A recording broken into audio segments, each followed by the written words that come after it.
কোরবানির ঈদকে সামনে রেখে পশু লালন পালনে ব্যস্ত নওগাঁর খামারিরা।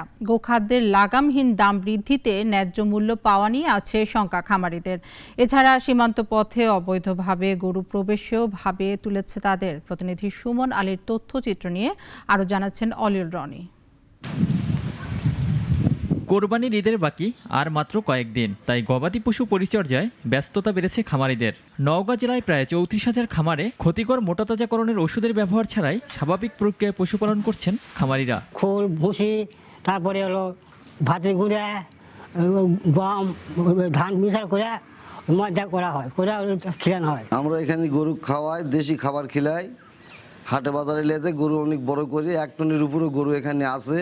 বড় বড় গরু আমরা পালি।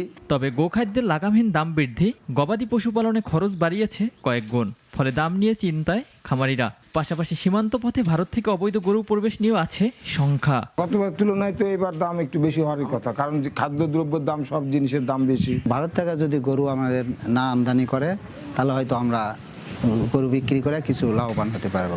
সীমান্ত দিয়ে অবৈধভাবে গরু প্রবেশ ঠেকাতে প্রয়োজনীয় সব ব্যবস্থা নেওয়ার আশ্বাস জেলা প্রাণী সম্পদ কর্মকর্তার। কয়েক বছর ধরে সীমান্তে কিন্তু গরু তেমন আসছে না আগের মতো।